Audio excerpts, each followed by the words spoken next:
tenemos la ponencia del profesor Jon Juaristi, que va a hablar, en principio, una comparación entre la épica castellana y la balcánica, pero yo me imagino que también hablará de otros casos europeos, que es un perfecto conocedor de todos ellos. Muy brevemente, yo creo que es una figura muy conocida, pero voy a reseñar algunos aspectos de su extensísimo currículum. Ha sido catedrático de Filología Española y de Literatura Española en las universidades del País Vasco, donde fue uno de los profesores fundadores, y después de Alcalá de Henares. Pero además ha sido director de la Biblioteca Nacional, también ha sido director del Instituto Cervantes, e incluso también director de Universidades de Investigación de la Comunidad de Madrid. Un auténtico lujo para nosotros.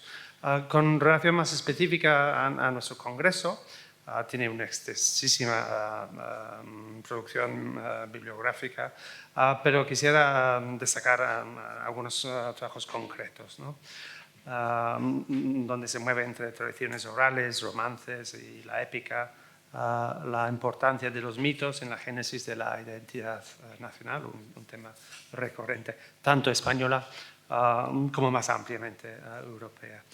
Para citar algunas de sus muchísimas obras, podemos hablar del Bosque Originario, genealogías míticas de los pueblos de Europa, del año 2001, El Reino del Ocaso, España como sueño ancestral, del año 2004, Nación e Historia en el pensamiento de Ramón Menéndez Pidal, del año 2010, y más recientemente, con el muy sugerente título, Cantar del Destierro. Pues no me voy a extender más y robarles tiempo de escucharle al profesor, así que tiene la palabra. Muchas gracias, David, y bueno, buenas tardes a todos. Estoy encantado de estar en Burgos para hablar de épica castellana y de épica europea en general.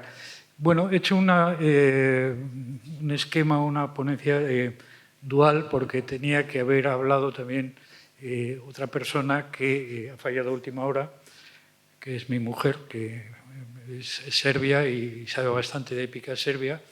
Entonces, bueno, para no arruinar lo que era el proyecto inicial, he empaquetado la épica serbia y la épica castellana en el mismo texto, ¿no? Por llamarlo de alguna forma. En 1918, que era el cuarto año de la Gran Guerra, y sin visos de una paz cercana, incluso, digamos, entre los aliados, que fueron los que ganaron la guerra al final, iba cundiendo un resquemor terrible hacia los serbios, a los que se les empezaba a culpabilizar de la guerra, de la responsabilidad de la guerra en su inicio. Es decir, el 28 de junio de 1914, un nacionalista serbio, un joven estudiante serbio de Bosnia, había matado en Sarajevo, había asesinado en Sarajevo al heredero del Imperio Austrohúngaro, al archiduque Franz Ferdinand, y a la mujer de Franz Ferdinand, a la archiduquesa Sofía. Hay que retener un poco esta fecha. El 28 de junio es el día en la Iglesia, digamos, ortodoxa, en la Iglesia serbia, el día de San Vido. El día de San Vido, el Vidovdan. Vidovdan es probablemente este San Vido, es una antigua divinidad balcánica a la que se le da, digamos, después la condición de un santo improbable. Pero, entonces, el día de Vidovdan, el día de Vido, el día de San Vido, es el día en que Gabrielo Princip mata al archiduque Fernando, pero, digamos, en 1389 había sido el día también en que los serbios habían sido derrotados en la llanura de Kosovo, en Kosovo-Polié, por los turcos, por los invasores turcos que se apoderan después de la batalla de todos los Balcanes, de toda Serbia, en principio. Bien, la guerra terminaría, no obstante, pocos meses después, el 18 de noviembre de 1918, se publicó el armisticio, se firmó el armisticio, después de una ofensiva triunfante de los alemanes en el frente occidental, en el frente de Flandes, pero que les agotó totalmente. Fue una especie de victoria, de gran victoria pírrica, después de la cual ya no pudieron hacer nada, solamente, digamos, pedir la paz, pedir sopitas y firmar el armisticio. En teoría, digamos, no hubo ni vencedores ni vencidos, pero obviamente los vencidos fueron los imperios centrales, es decir, los alemanes, el imperio alemán, el imperio austrohúngaro y el imperio otomano, ¿no? En definitiva. Pues bien, el 25 de julio de 1918, ¿qué día es? No es Vidaudan, pero en España es el día de Santiago, patrón de España, el día de Santiago, de 1918, Unamuno, que era un aliadófilo absoluto y que además simpatizaba muchísimo con los serbios, publica en La Nación de Buenos Aires, en un diario de Buenos Aires, publica un artículo titulado Por el pueblo serbio. Y dice, entre otras cosas, dice lo siguiente. De estos, de los serbios, sabíamos en general muy pocos los que apenas nos fijábamos en los pueblos remotos y recogidos de las pequeñas nacionalidades, sino en la medida en que nos solicitaran la atención por sus contribuciones a la cultura de la civilización en general, por su literatura, sus artes, su industria o sus instituciones políticas. Habíamos oído hablar vagamente de sus maravillosos cantos épicos, que, más que a una ilíada, son a modo de un romancero como el nuestro, el español. Como el nuestro, el español, un romancero todavía vivo y de inspiración anónima, un romancero que se acrecentó con nuevas creaciones todavía en el pasado siglo XIX. Una epopeya viva, pues, una epopeya que echa renuevos, que florece, y un pueblo, por lo tanto, que vive su historia transfigurándola en leyenda. Mas ni aún esto nos movió, ni aún a los espíritus más curiosos, a estudiar a ese pueblo. Bueno, después viene, digamos, una apología, digamos, de los serbios, del valor de los serbios, de la rebeldía, digamos, congénita del pueblo serbio, digamos, contra los imperios opresores, etc. Los maravillosos cantos serbios. Unamuno reconoce que no tenía entonces, en 1918, mucha información acerca de estos cantos épicos de los serbios. Afirma, por ejemplo, que no son como la Ilíada, y que se parecen a los romances españoles, que se parecen mucho a los romances españoles. Sin embargo, 10 años después, en 1928, 10 años después de este artículo de Unamuno, el mundo académico occidental se vio sorprendido y conmocionado cuando un joven helenista norteamericano, estadounidense, Milman Parry, nacido en 1902 y muerto muy joven en 1935, descubra bastantes semejanzas entre la composición de los textos homéricos y los cantos serbios. Ambos, los cantos homéricos, la épica homérica y los cantos serbios, según Parry, fueron y eran aún, en la época en que escribe su tesis, eran aún improvisados por poetas orales, por rapsodas homéricos, lo fueron en el pasado, o por los guzlari yugoslavos, juglares que repentizaban o improvisaban sus cantos acompañándose de una guzla, que es una especie de rabel, valiéndose de un lenguaje formulístico, como suponía Parry que Homero o quien fuera había compuesto la Ilíada. Por tanto, Parry lo que descubre es que, en contra de lo que decía Unamuno, los cantos épicos serbios tienen bastante que ver con la Ilíada y con los poemas homéricos. ¿Qué es una fórmula? ¿Qué es el lenguaje formulístico? ¿Qué es una fórmula? Bueno, una fórmula es una expresión lexicalizada con un determinado valor gramatical. Digamos que los cantos épicos homéricos o los cantos épicos serbios no se componen palabra por palabra, sino con expresiones, con frases lexicalizadas, cada una de las cuales tiene un determinado valor gramatical, o sustantivo, o adjetivo, o adverbial en muchos casos. Pero, digamos, las fórmulas serían los elementos constitutivos de los poemas épicos.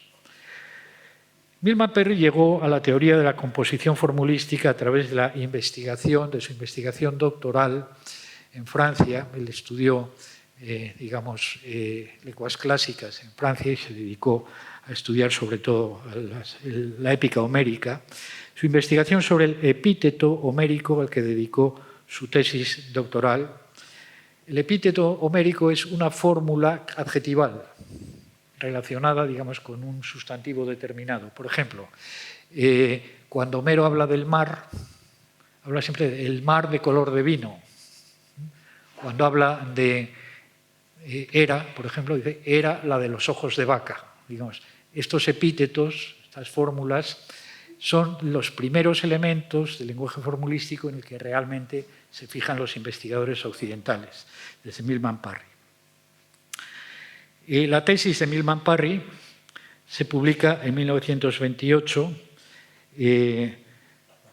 se publica como las fórmulas y la métrica de Homero. La tesis se titulaba de otra forma, se titulaba el epíteto homérico, el epíteto tradicional en Homero, pero, como digo, la publicación en Les Belles Lettres de París en 1928 se llama, o se titulaba Las fórmulas y la métrica de Homero. Unamuno leyó el ensayo de Parry ese mismo año, 1928, durante su exilio en Hendaya. Ese año 1928 fue un año muy pródigo en propuestas teóricas innovadoras en el campo de la poesía y en general de la literatura oral, la literatura de tradición oral. Sin ir más lejos, podemos recordar, por ejemplo,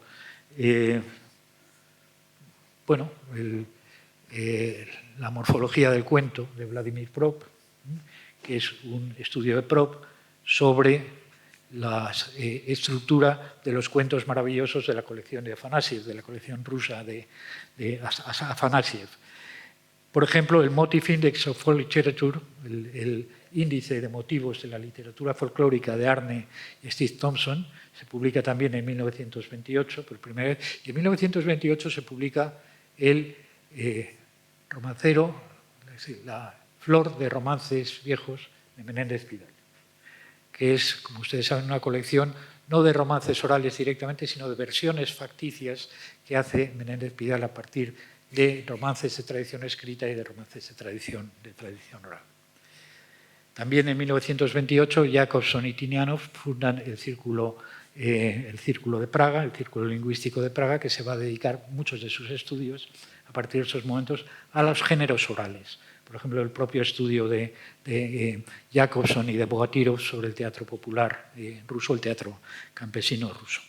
Bien, por tanto, tenemos un año especial, este año 1928, en que la literatura de tradición oral pasa, a un primer plano en los estudios filológicos en toda Europa, desde España, hasta Rusia.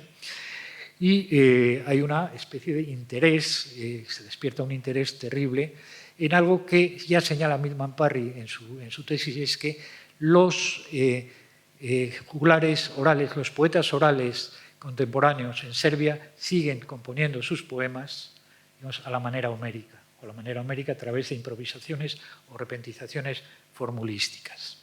Bien, en 1932, como he dicho, 35, Parry murió con 33 años, pero su obra encontró continuidad en las investigaciones de un discípulo suyo, de Albert Pilord, nacido en 1912 y muerto en 1991, que pudo conocer de primera mano la poesía oral de los serbios. Él se fue a Yugoslavia en dos fases distintas, antes y después de la Segunda Guerra Mundial, y empezó, a tratar con Guzlaris, con distintos cantores épicos serbios. Se interesó muchísimo en la formación de los cantores épicos serbios. Él comprobó, que los cantores épicos ya talludos o añosos tenían aprendices jóvenes que iban con ellos y que se limitaban a oír y a ver cómo repentizaba el maestro. Estos aprendices se convertirían después en oficiales, diríamos, de la tradición oral, ¿no?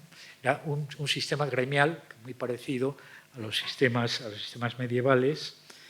El libro fundamental de Lord, por el que se dio a conocer, digamos, esta realidad de los guzlaris yugoslavos contemporáneos, es un libro bastante famoso que se publica en 1960. El más conocido de sus libros, hay otros, que es The Singer of Tales, el cantor de historias o el cantor de cuentos, ¿no? El cantor de cuentos que tiene inmediatamente, digamos, un terrible éxito y una difusión muy grande en toda Europa. Por cierto, la épica serbia que cantan los cantos serbios de estos juglares, de estos guzlari, son cantados por musulmanes, aunque los héroes son cristianos. Es decir, donde investiga Lord fundamentalmente es en Bosnia, y en la Bosnia musulmana. Y el gremio, digamos, o la corporación de guzlaris que le investiga más a fondo son guzlari musulmanes. Bueno, a la luz de las investigaciones de Perry y de Lord podemos establecer que la poesía épica popular de los yugoslavos comprende dos géneros distintos. El primer género sería el de los cantos épicos improvisados o repentizados por los guzlari. ¿Cómo improvisan los cantos épicos los guzlari, los repentizadores? Lo hacen a través de tres elementos fundamentales. Un patrón métrico, que siempre es el mismo. Saben exactamente la medida del verso y no suelen equivocarse. Al contrario de lo que decía Menéndez Pidal con los juglares castellanos, que tenían versos anisométricos, ¿no? Dice que versos de distinta medida. El verso épico yugoslavo es un verso de 10 sílabas, dividido en dos partes, no son exactamente mistiquios, una primera parte de 4 sílabas y la segunda de 6 sílabas. No son como el verso épico castellano, que es un verso octosílabo o hexadecasílabo. Un verso de 8 sílabas, un verso de 16 sílabas con 2 hemistiquios de 8 sílabas cada uno. Probablemente el verso épico yugoslavo viene lejanamente de la descuantificación del verso épico bizantino o griego, en el que están escritas ya épica medieval, por ejemplo, como el Digen y Sacritas, que es una epopeya bizantina medieval. De todas formas, se reduce mucho, digamos, la cantidad del verso épico serbio con respecto al bizantino. El bizantino tiene 15 sílabas acentuadas en agudo en uno de los 2 hemistiquios, con lo cual se cuentan 16, un poco como los salmos de San Agustín o los salmos eclesiásticos hexadecasílabos, de donde viene la métrica española o la métrica castellana, ¿no? Versos como aquellos como abundancia peccatorum solet fratres conturbare, etcétera, etcétera, ¿no? Este tipo de verso, que es el que se imita después por los autores de los cantos épicos españoles o castellanos más bien, tendría su correspondencia en el estijón politicón o verso político griego también de 15 sílabas, pero que en el entorno de las iglesias eslavónicas y de las iglesias ortodoxas de Oriente, pues va ajustándose a pautas diferentes. En el caso de los serbios, como digo, son de 10 sílabas. Este es el patrón métrico.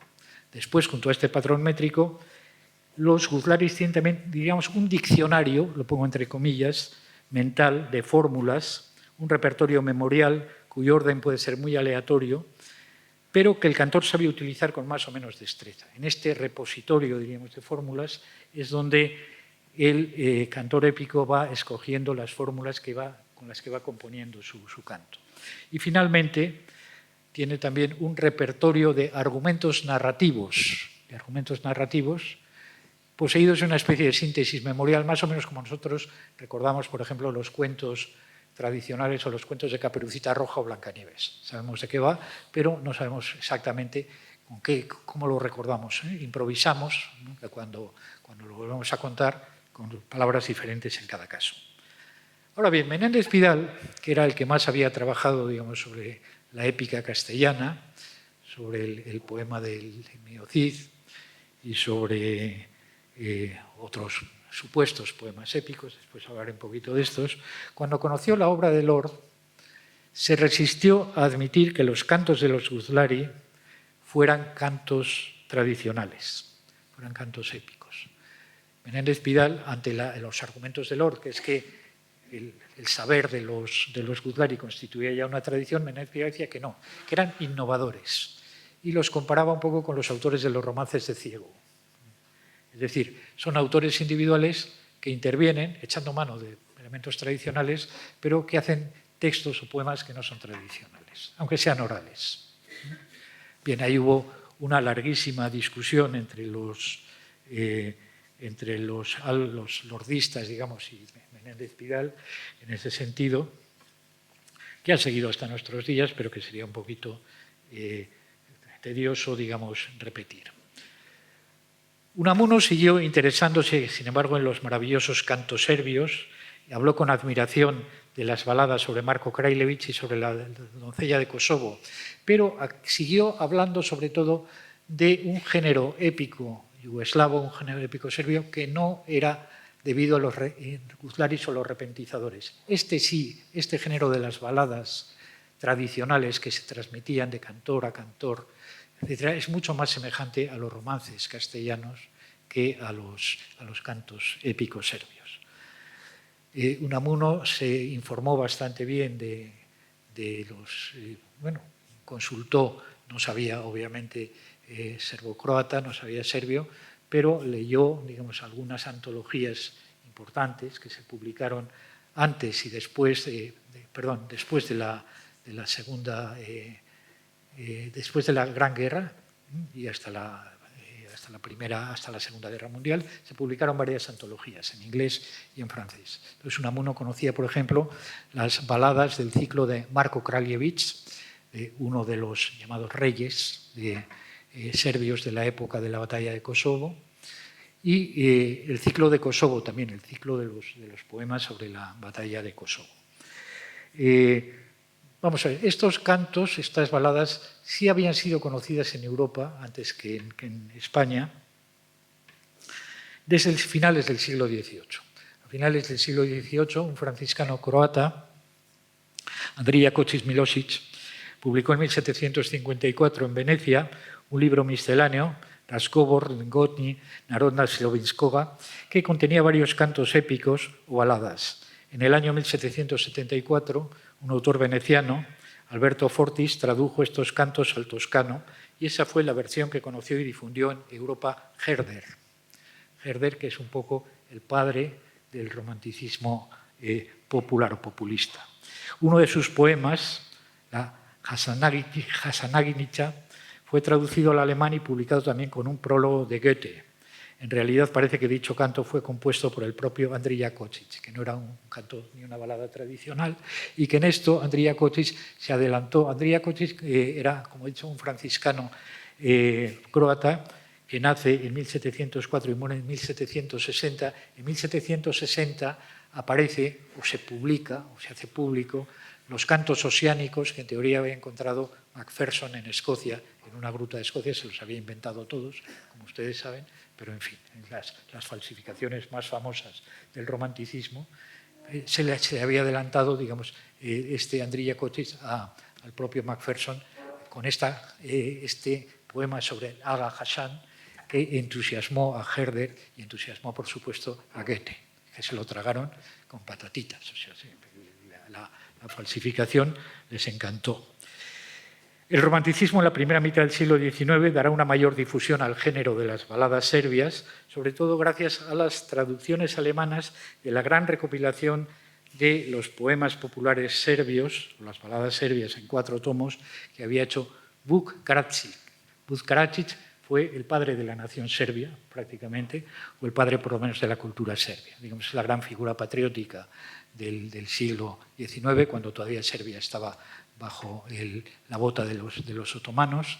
La mayor parte de su obra, Vuk Karadžić la hizo en el extranjero, fuera de Serbia, la hizo en Viena.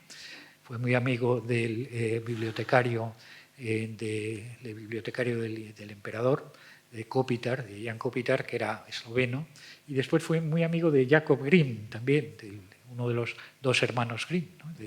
Era un filólogo importante, y que contribuyó a dar, digamos, difusión a las obras a la obra de Vuk-Karadžić. Al contrario que Unamuno, la obra de Perry y de Vuk-Karadžić, etcétera, debió de pasar desapercibida a Menéndez Pidal.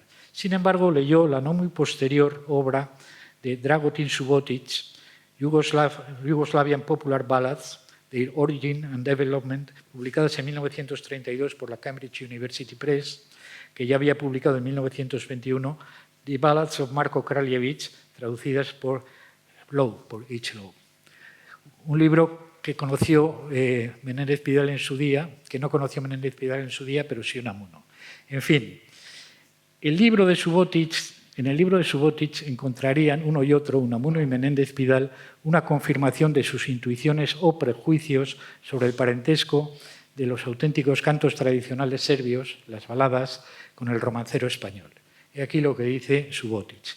Dice, en los serbios, los serbocratas, los búlgaros, los ucranianos y los rusos están los únicos pueblos eslavos que poseen una épica nacional auténtica, similar, en primer lugar, a los romances castellanos. Y también, hasta cierto punto, a las chansons de geste francesas, tanto como al tipo de épica producido entre los pueblos germanos durante la Edad Heroica. Los checoslovacos, los polacos y los eslovenos solo tienen baladas populares y canciones de contenido legendario, del tipo de la de los pueblos románicos y teutónicos, que naturalmente existen también entre todos los demás eslavos. Es probable que la diferencia entre la poesía tradicional entre estos dos grupos de los eslavos se deba en buena parte a las condiciones históricas y sociales bajo las que vivieron en la época en que sus respectivas poesías tomaron forma. Se ha observado en tres diferentes partes de Europa donde tuvo lugar una lucha multisecular entre cristianos y musulmanes. Es decir, este tipo particular de poesía tradicional, que se incluye en el término de las baladas populares o de los romances castellanos y que difiere en muchos aspectos del resto de la poesía popular, solamente se da en los pueblos que han tenido un contacto continuo con los musulmanes y que han luchado con los musulmanes. Es decir, los rusos con los tártaros, que eran musulmanes, los serbios con los turcos y los españoles, obviamente, con los árabes españoles, con los musulmanes españoles. Bien, pues la poesía heroica, según Subotic, la poesía heroica española y la poesía heroica serbia, y la poesía heroica de los eslavos que tuvieran contactos violentos con los musulmanes, son poesías hermanas, diríamos, ¿no? Pertenecerían, digamos, a un mismo género supranacional de poesía heroica. Lo que quiero proponer ahora es la comparación entre dos poemas aparentemente muy afines en su temática, uno de la tradición baladística serbia y otro de la tradición romancística castellana. Estos poemas épicos hablan de dos familias, de hermanos sobre todo, de nobles guerreros cristianos en ambos casos, que traicionados por uno de los suyos, perecen en sendas batallas contra los musulmanes sin que ninguno de ellos sobreviva. El romance castellano es muy conocido, supongo que lo conocen todos ustedes. Se trata del Llanto de Gonzalo Augustios, del ciclo romancístico de los Infantes de Lara o Infantes de Sala. Tomo el texto del romancero tradicional de Ramón Menéndez Pidal, los romanceros de los Condes de Castilla y los Infantes de Lara, y la balada serbia pertenece al ciclo de Kosovo y se trata del Smrti Majke Jugovića, de la muerte de la madre de los Jugović, de los 9 Jugović. El texto está tomado de las canciones heroicas de los serbios de Kosovo, traducidas por Helen Rothman en 1932. El romancero de los Infantes de Lara. Bueno, supongo que lo conocen todos, solamente voy a recordar algunas generalidades. La historia de los Infantes de Lara trata sobre sucesos supuestamente acaecidos en el siglo X.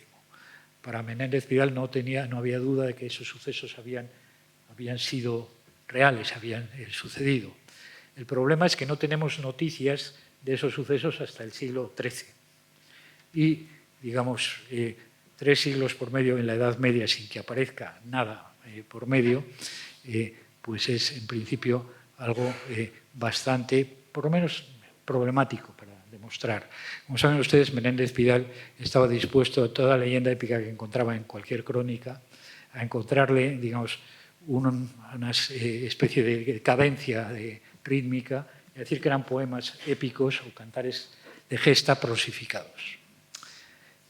Obviamente Menéndez Pidal siguió manteniendo durante toda su vida esa tesis tradicionalista que dice que el poema del Cid, por ejemplo, fue compuesto en los años inmediatamente posteriores a la muerte del Cid y que, bueno, la de Pere Abad fue realmente, digamos, una especie de recopilación tardía o refundición tardía de los 2 poemas juglarescos, del juglar de Burgo de Osma y el juglar de Medinaceli, etc. No voy a insistir en esto. Lo mismo pasa con el de los infantes de Lara. Menéndez Pidal argumentaba que entre 962 y 973 aparecen en documentos los nombres de Gonzalo Gustios y de Gonzalo González, el hijo mayor y el menor de Benjamín de Gonzalo Gustios, y también el nombre del malo de la película en estos casos, en este caso, que es Ruy Velázquez o Rodrigo de Lara, o Rodrigo Velázquez de Lara, el hermano, el cuñado de Gonzalo Gustios, hermano de Doña Sancha. También otro de los personajes que aparece en la leyenda es el moro Galve, que es el vencedor y el matador de los infantes en Almenar, en el campo de Almenar, y que parece corresponder a un capitán de Almanzor que se llamaba Galib ben Abderrahman. Bien, situación general donde habría sucedido, digamos, esta historia. Sancho I había sido repuesto en el trono leonés por el califa de Córdoba, por Alaquén, lo que otorgó al califato de Córdoba, hegemonía o supremacía sobre León y Navarra.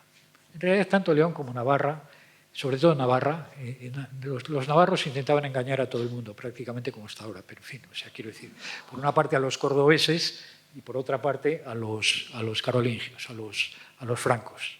Es decir, los cristianos engañaban a los francos, los banucasi, los muladíes, engañaban, digamos, el reino muladí de Tudela engañaba al califato de Córdoba.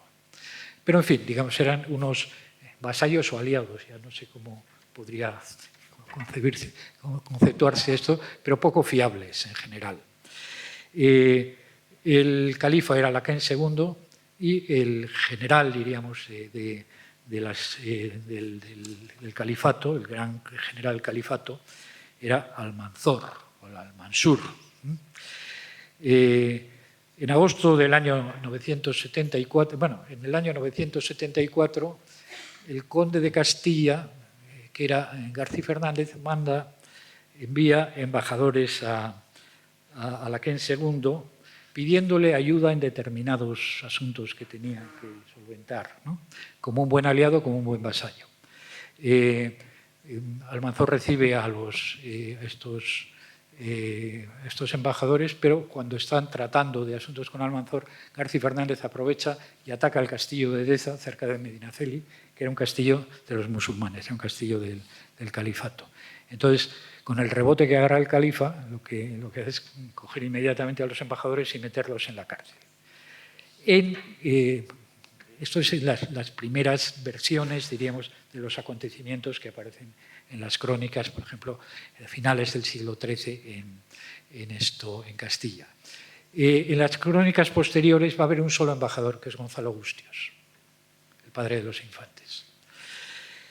El cantar de gesta primitivo, según Menéndez Pidal, se prosificaría en la primera crónica de 1298 y después ampliado en la crónica general, la primera crónica general de 1344, la crónica atribuida al conde Barcelos, a un cronista portugués. En esta crónica, el padre de los infantes, de los 7 infantes de Lara, es enviado a Córdoba como embajador por el conde García Fernández y lleva además el encargo de su cuñado, de Ruy Velázquez de Lara, para negociar otros asuntos familiares. Ruy Velázquez le da una carta a su cuñado, a Gonzalo Gustios, para que la entregue al Almanzor, donde le explica cuáles son esos negocios familiares. En realidad, esta carta que le da es una carta de muerte. La carta de muerte es un recurso narrativo muy socorrido, lo utiliza Shakespeare en Hamlet, por ejemplo, y es encargar, digamos, a un señor que lleve una carta a otro muy poderoso para pedirle, digamos, un favor personal, y el favor personal es que mate al mensajero. Y en este caso pide que mate a Gonzalo Gustios. Almanzor, que es el que recibe la carta, no lo hace y lo mete, digamos, en prisión. Mientras Gonzalo Gustios está en Córdoba, Ruy Velázquez y los infantes de Lara atacarán a Almenar en la frontera de Medinaceli. Y aunque el ayo de los infantes, Nuño Salido, advierte a los infantes de que no ataquen porque él era especialista en agüeros, es decir, en pronósticos a partir del vuelo de las aves, ¿no? Como en el poema del Cid, en la Exida de Vivaro vieron la cornella diestra, entrando en Burgos o vieron la siniestra, ¿no? Es decir, están los pájaros de buen agüero, los pájaros de mal agüero. Los pájaros de buen agüero, en euskera pájaro es sori o chori, son sorionak, para dar felicidades en vasco, solamente para felicitar las Pascuas o el cumpleaños te dice sorionak, cualquiera. Y los pájaros malos, soritzarrak, son la desgracia, etcétera, etcétera. Bueno, pues ha tenido agüeros malos. Entonces, dice a los infantes que no intervengan en la batalla. Pero los infantes, que son muy duros de cabeza, entran en la batalla, empezando por el más joven de ellos, por Gonzalo González, y son... Ruy Velázquez se pasa al bando de los atacantes de los moros y, por supuesto, son exterminados los 7 infantes de Lara. Ahí acaba, digamos, la primera de las versiones. No está ni llanto de Gonzalo Gustios ni nada por el estilo. Ruy Velázquez, a pesar de su traición, no es reprobado para nada y termina su vida, digamos, tranquilamente en la corte del rey del conde de Castilla. Y Gonzalo Gustios al final es liberado y vuelve a Castilla, pero no pasa de nada más. La novelización de la gesta. Esto sucede ya en las crónicas posalfonsíes.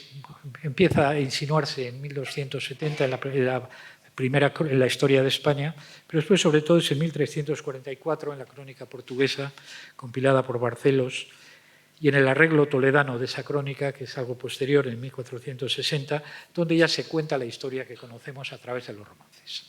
Es decir, Ruy Velázquez se casa, mientras Gonzalo Gustios está en Córdoba, se casa con doña Alhambra, que es también la mala de la película, como ustedes saben, si conocen los romances. Doña Alhambra, en las bodas a las que asisten los infantes de Lara con su madre, hay un caballero del séquito de doña Alhambra que reta, digamos, a los infantes de Lara, reta a los castellanos en general, a los de Lara. Este caballero, que se llama Alvar Fernández, una cosa así, derriba un tablado, entonces sale el pequeño de los, a recoger el reto, el pequeño de los Gonzalo González, el pequeño de los infantes, derriba un tablado y después mata y un puñetazo y lo derriba al caballero que ha...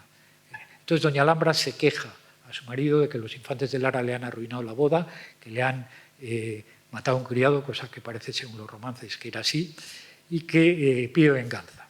Pide venganza, de ahí que Ruy Velázquez les lleve pasito a pasito hasta los llanos de Almenar, donde se enfrentan con los moros previamente avisados por Ruy Velázquez, que matarán, digamos, a los infantes.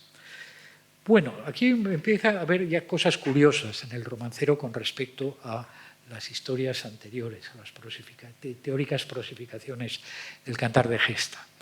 Para empezar, doña Alhambra, en las primeras prosificaciones, en las crónicas, incluso en la ampliación de la crónica de 1344, es castellana y es de Bureba. Entonces se va a casar en Bureba y después las tornabodas las hacen en Lara, que es donde se monta el pollo, para entendernos. O sea, ahí empieza la bronca terrible entre los de Lara, los infantes de Lara, y Ruy Velázquez y su gente.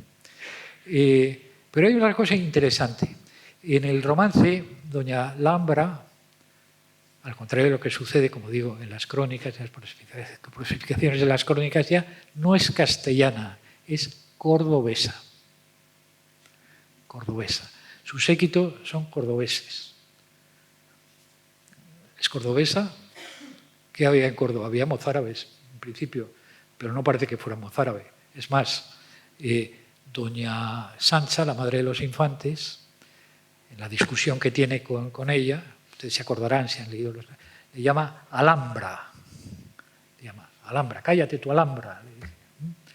Alhambra es una palabra árabe, el árabe español, conocidísima, que quiere decir la roja o la fortaleza roja, diríamos, ¿no?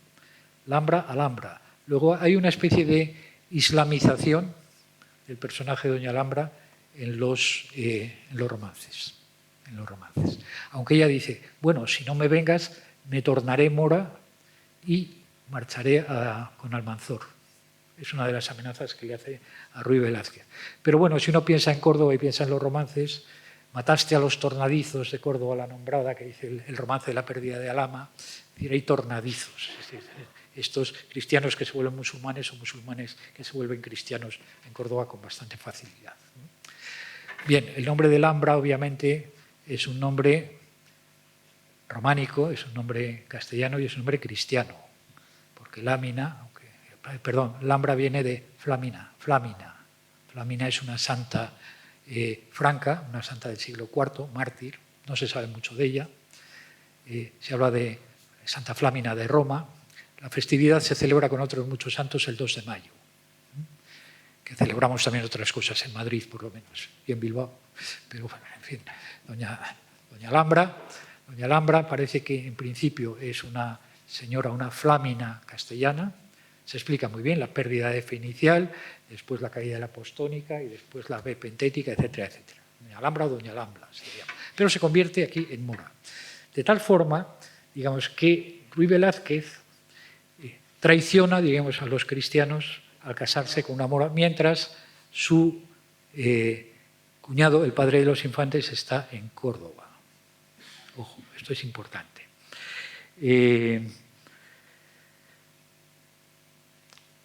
Gonzalo Gustios está en Córdoba, es el padre. En la ausencia del padre, ¿quién es el padre vicario de cualquier niño, cualquier infante?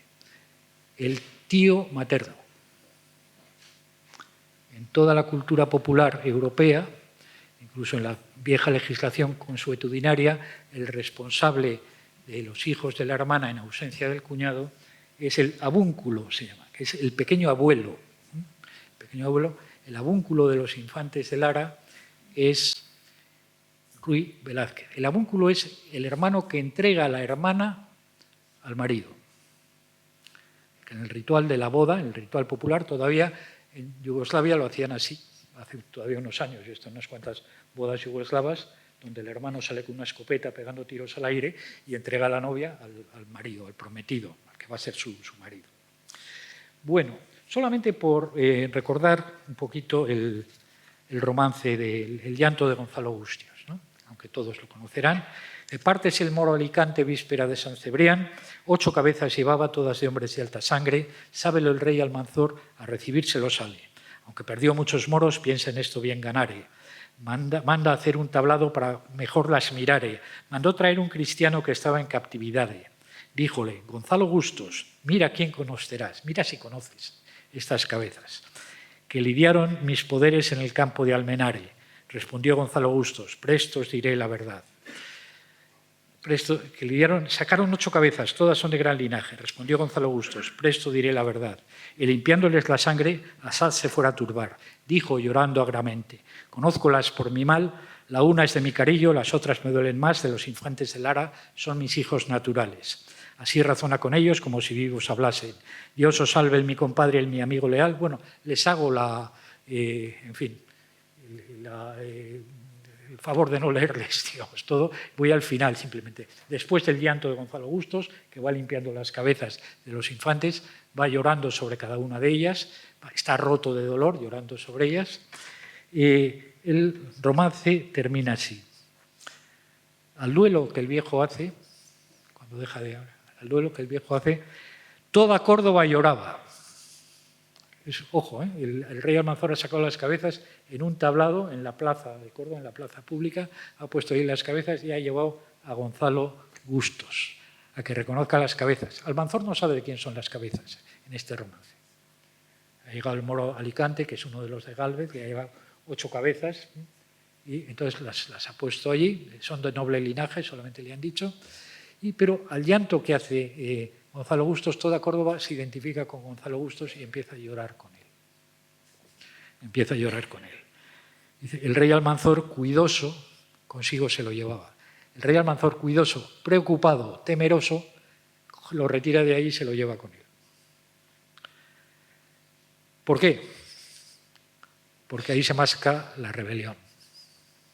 Es decir, porque el pueblo de Córdoba no le perdona haber humillado, digamos, al viejo Gonzalo Bustos, digamos, enseñándole las cabezas de sus hijos. En la épica hay unas reglas no escritas, y es que al padre anciano, cautivo, lo que sea, de unos héroes muertos no se les puede humillar. Y esto es así desde Homero, desde la Ilíada. Desde Aquiles, cuando se enfrenta con Príamo, que va a reclamar el cadáver de Héctor, se cae y dice, llévatelo. No se ensaña con el viejo. En cambio, Almanzor lo que ha hecho es ensañarse, aparentemente, con Gonzalo Bustos. Entonces, el rey Almanzor, cuidoso, preocupado, consigo se lo llevaba. Y mandó a una morica lo sirviese muy de gana. Le manda una morita para que le cuide a Gonzalo Bustos. Hermana era del rey. ¿De qué rey? De Almanzor. Hermana era del rey, doncella moza y lozana. Con esta Gonzalo Bustos vino a perder la Susaña, que de ella le nació un hijo que a sus hermanos vengara. Está hablando de la madre y de la concepción de Mudarra, el que va a ser el vengador de sus hermanos. El moro expósito del duque de Rivas, el moro que venga a sus hermanos. ¿Qué ha pasado aquí? Bueno, pues que ha habido una nueva alianza matrimonial donde un nuevo avúnculo, Almanzor, ha entregado a su hermana a Gonzalo Bustos.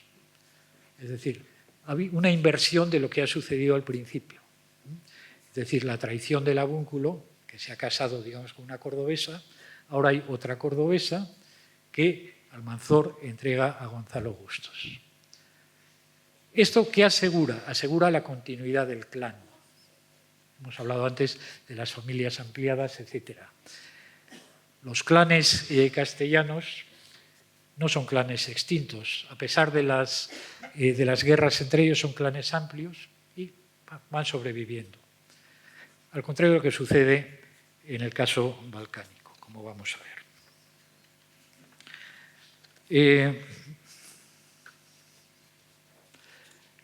La balada serbia de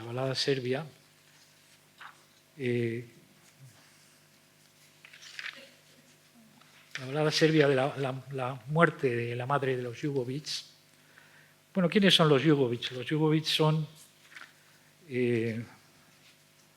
unos hijos de un noble, Jugovic, que es hermano de la mujer del zar Lázar, del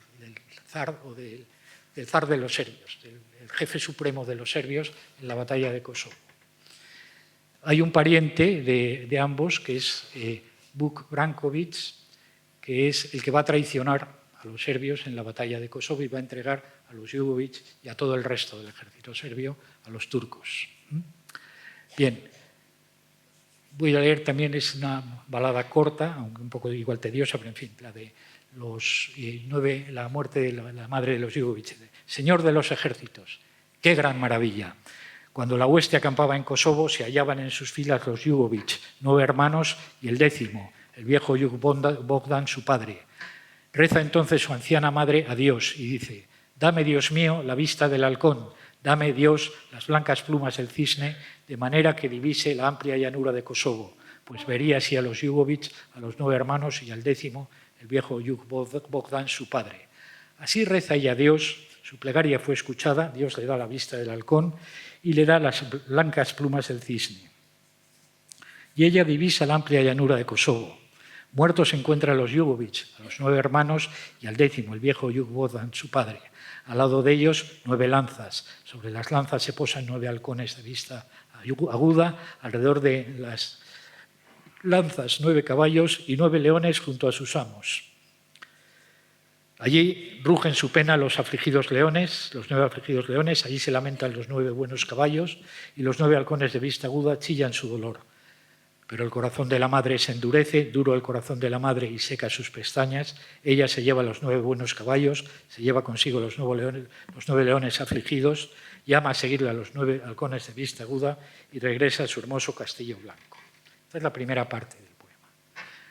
Aquí hay algo especial, ¿no? Primero, un elemento maravilloso que no encontramos en los romances castellanos habitualmente, que es que la madre pide convertirse en otra cosa, en un ave con las plumas blancas del halcón, perdón, de los cisnes y con la vista aguda de los halcones. Esto es una transformación chamánica. Es decir, la cultura cristiana occidental no tiene apenas elementos chamánicos. En cambio, dentro de las culturas eslavas, el chamanismo, las transformaciones chamánicas son bastante habituales en la narración legendaria. Entonces, la madre se ha convertido en un ave, va a los campos de Kosovo y ha transcurrido la batalla, ve allí muertos a su marido y a sus hijos, pero no se lleva los cadáveres, se lleva las lanzas, se lleva los halcones, se lleva los leones. Los leones probablemente, como dicen los expertos en balada serbia, debe ser una exageración por los perros. Nadie va con leones a la batalla, pero son perros muy feroces como leones, y lleva también los caballos, pero deja a sus hijos muertos.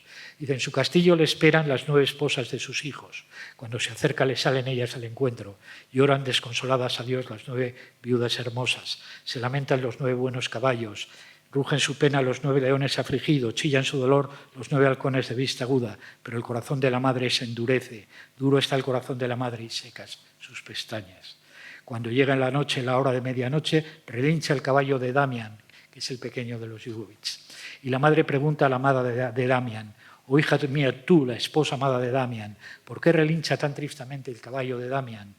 ¿Está hambriento de los plateados campos de trigo? ¿Tiene sed de las frescas aguas del Svetzan?» Suavemente le contesta la amada de Damián: «Oh, madre mía, tú, madre de Damián, ni está hambriento en los plateados campos de trigo, ni siente sed de las frescas aguas del Svetzan.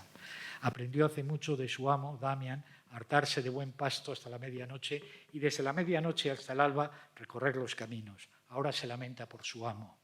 Se apena de haber dejado allá a su señor, allí, en la ancha llanura de Kosovo. Pero el corazón de la madre se endurece, duro el corazón de la madre y seca sus pestañas. En la mañana, cuando rompe el día, he aquí que vuelan 2 cuervos, 2 negros cuervos. Sus alas están ensangrentadas hasta la espalda. De sus picos gotea una espuma sangrienta, pues llevan la mano cortada de un héroe y en la mano brilla un anillo de oro. Mirad, arrojan la mano al regazo de la madre. De su regazo lo toma la madre, le da vueltas y vueltas, la mira y remira, llama otra vez a la amada de Damián y dice: «Oh, hija mía, la amada de Damián, dime de quién es esta mano que sostengo». A la madre contesta la amada de Damián: «Oh, madre mía, madre tú de Damián, es la mano de Damián la que tú sostienes. Pues conozco ese anillo de oro, oh madre, yo le di ese anillo en nuestras bodas». Y la madre sostiene la mano de Damián, le da vueltas y vueltas y la mira y remira, y así susurra la madre a la mano del héroe: «Oh tú, mano querida, mi manzanita verde, ¿dónde floreciste? ¿Dónde te llevó el destino? Infeliz de mí, floreciste en mi seno y ahora te marchitas allí lejos, en Kosovo». Y el corazón de la madre se hincha de angustia, se hincha el corazón de la madre y estalla de dolor por sus muertos, los Yugovich, los 9 hermanos, y el 10º, el viejo Yugov, su padre. Bueno, tenemos aquí elementos comunes en los 2 poemas: la muerte de los hermanos, que aparece también en otras narraciones épicas o caballerescas en general. Los 4 hijos de Imón, por ejemplo, los hijos de Emerich en los cantares de gesta franceses.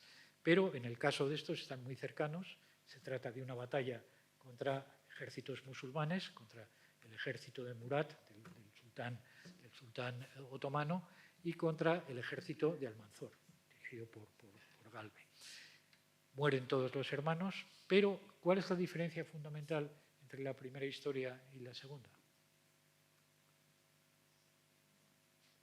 Pues que en la segunda el clan se extingue totalmente. No hay renovación. Vamos a ver.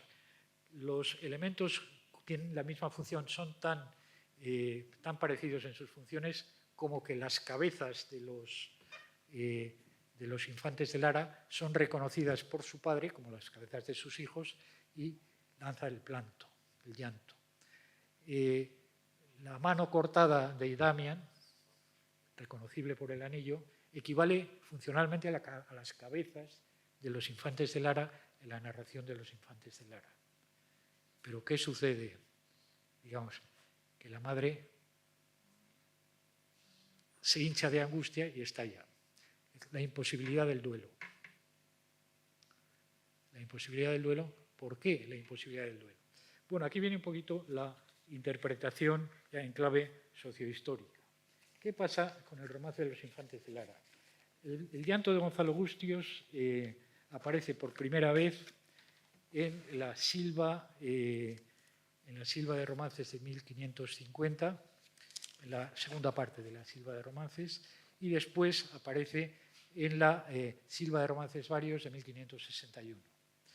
Es tardío, por tanto, y probablemente tenga mucho de elaboración culta, aunque tenga, digamos, algunos elementos que vengan del romance tradicional.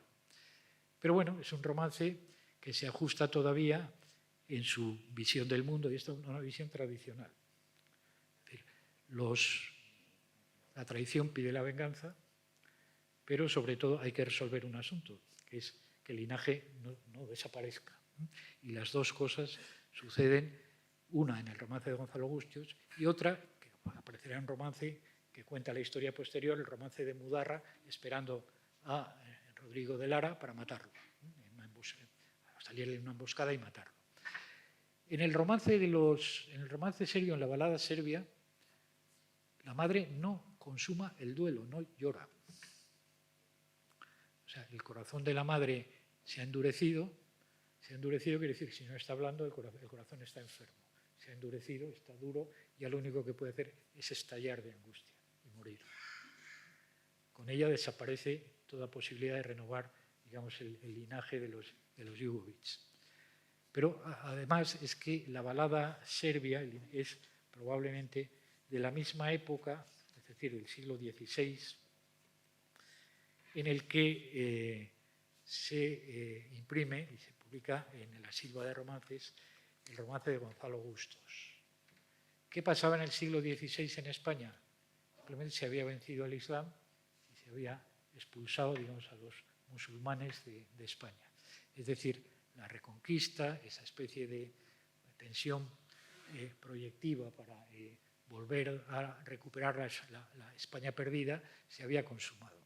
En el fondo se trata de un romance optimista.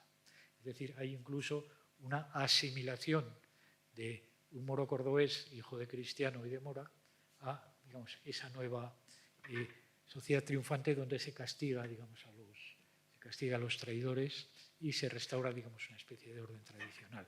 En el caso serbio no sucede así. ¿Por qué? Por dos cuestiones muy sencillas. En primer lugar, digamos, por que lo importante en el caso de asesinatos o de muertes colectivas de miembros de una familia por otros, lo importante no es tanto el duelo como la venganza, como lo que se llama el canún, el pago de sangre en todos los Balcanes. Existe, digamos, esta costumbre de la venganza privada, a pesar, digamos, incluso de los años de Tito y los años de Enver Hoxha, siguieron existiendo venganzas privadas entre los clanes, ¿no? Milovan Djilas, que era un famoso disidente titista, comunista en su juventud, etc., él decía que en toda su familia todos los varones, ninguno de los varones desde hacía 6 generaciones había muerto de muerte natural. Se habían estado matando, digamos, entre clanes o entre familias diversas. Por tanto, digamos, no hay duelo en la balada serbia de la muerte de la madre de los Jugović. Hay, como indica el título, la muerte de la madre de los Jugović. El otro es el llanto de Gonzalo Gustios. Lo fundamental es el llanto, el duelo.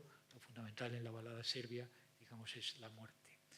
Es la muerte, y eso, digamos, ya, a pesar de las semejanzas entre las dos tradiciones que subrayaba Subotic, etc., marca una diferencia fundamental. Las condiciones sociales, las condiciones en que se desarrollan estas historias, incluso las ficciones de estas historias, son muy diferentes, a pesar, digamos, de que en teoría, como decía Subotic, la situación fuera la misma y la poesía heroica, fuese la misma en el caso de Yugoslavia, en el caso de los eslavos del sur y de los españoles. Pues nada más, aquí termino.